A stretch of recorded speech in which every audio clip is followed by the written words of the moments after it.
Hi ළමයි කොහොමද ඔයාලට සාදරයෙන් පිළිගන්න මගේ YouTube channel එකට. මේ දවස්වල ඩෙන්ගු ලකුයි වෛරස් එකයි යන නිසා පරිස්සම් වෙන්න ළමයි. ගොඩක් දේවල් හදන්න කම්මැලි නිසා අද මම රොටි හදන්න හැදුවා උදේට කන්න. හස්බන්ඩ්ගේ නම් ආසම කෑමක්. අම්බෝ හදන සැනින් තමයි එයා කන්නේ. ඒ නිසා එයා නිදි අතරේ උදේන්ම හදන්න ගත්ත මං අද රොටි. අපි යමුද එහෙනම් රොටි හදන්න අවශ්‍ය දේවල් බලන්න. පාන් පිටි ග්‍රෑම් 500යි, හීනියට ගාගත් පොල්, කෑලි මිරිස්, ලුණු කුඩු, පොල් තෙල්. හරිම සරලයි මේක හදන්න ඔයාලා හැමෝටම පුළුවන්. දැන් එහෙනම් අපි බලමු රොටි හදන හැටි.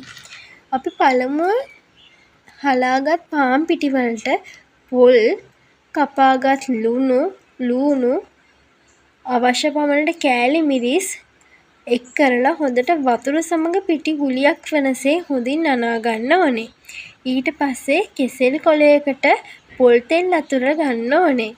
සාදාගත් පිටි මිශ්‍රණය කෙසෙල් කොලය මත අතුරා රොටි ටික පිළියෙල කරගන්න ඕනේ. දැන් තියෙන්නේ රොටි ටික පුච්ච ගන්න. පෑන් එක ලිප මත තබලා එකින් එක මද ගින්නේ හොඳින් දෙපැත්ත එහා මෙහා කරමින් පුච්ච ගන්න ඕනේ. මට ඉතින් රොටි කන්න හොඳ සැරට ලුණු මිරිසකුත් හැදුවා. දැන් තියෙන්නේ අපේ රොටි එකේ රස බලන වෙලාව. හරිම සරලයි හදාගන්න හැමෝටම පුළුවන්. ඒ වගේම හරිම රසයි. ඔයාලත් හදලා බලන්න. මේ වගේ ලස්සන වීඩියෝ එකක් අරගෙන ආයෙත් එනකම් පරිස්සමින් සතුටින් ඉන්න ළමයි. බයි බයි.